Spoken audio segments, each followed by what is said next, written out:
Chapter 26 of The Adventures of Pinocchio. This recording is in the public domain and is read by Mark Smith of Simpsonville, South Carolina. The Adventures of Pinocchio by Carlo COLLODI. Chapter 26. In the morning, bright and early, Pinocchio started for school. Imagine what the boys said when they saw a Marionette enter the classroom. They laughed until they cried. Everyone played tricks on him. One pulled his hat off, another tugged at his coat, a third tried to paint a mustache under his nose.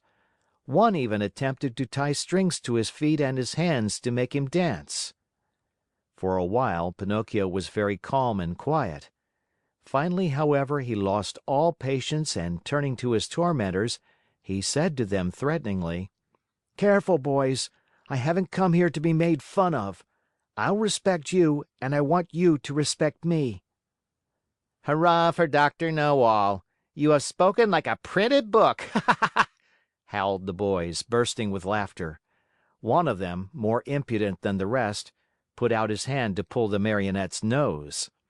But he was not quick enough, for Pinocchio stretched his leg under the table and kicked him hard on the shin. "Oh, what hard feet!" cried the boy, rubbing the spot where the Marionette had kicked him. "And what elbows! They're even harder than the feet!" shouted another one who, because of some other trick, had received a blow in the stomach. With that kick and that blow, Pinocchio gained everybody's favor. Everyone admired him, danced attendance upon him, petted and caressed him. As the days passed into weeks, even the teacher praised him, for he saw him attentive, hard-working, and wide awake, always the first to come in the morning and the last to leave when school was over. Pinocchio's only fault was that he had too many friends. Among these were many well-known rascals, who cared not a jot for study or for success. The teacher warned him each day, and even the good fairy repeated to him many times, "Take care, Pinocchio. Those bad companions will sooner or later make you lose your love for study. Some day they will lead you astray." "There's no such danger," answered the Marionette, shrugging his shoulders and pointing to his forehead, as if to say, "I'm too wise." So it happened that one day, as he was walking to school, he met some boys who ran up to him and said, "Have you heard the news?" "No." "A shark as big as a mountain has been seen near the shore." "Really? I wonder if it could be the same one I heard of when my father was drowned." "We are going to see it. Are you coming?" "No, not I. I must go to school."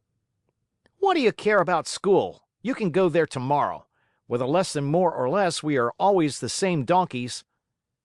"And what will the teacher say?" "Let him talk. He is paid to grumble all day long." "And my mother?" "Mothers don't know anything," answered those scamps. "Do you know what I'll do?" said Pinocchio. "For certain reasons of mine, I, too, want to see that shark. But I'll go after school.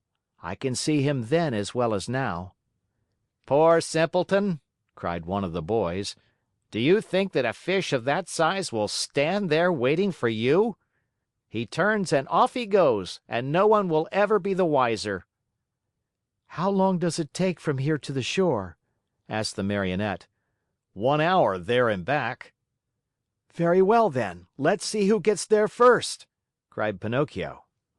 At the signal, the little troop, with books under their arms, dashed across the fields. Pinocchio led the way, running as if on wings, the others following as fast as they could. Now and again he looked back and, seeing his followers hot and tired, and with tongues hanging out, he laughed out heartily. Unhappy boy! If he had only known then the dreadful things that were to happen to him on account of his disobedience. End of chapter.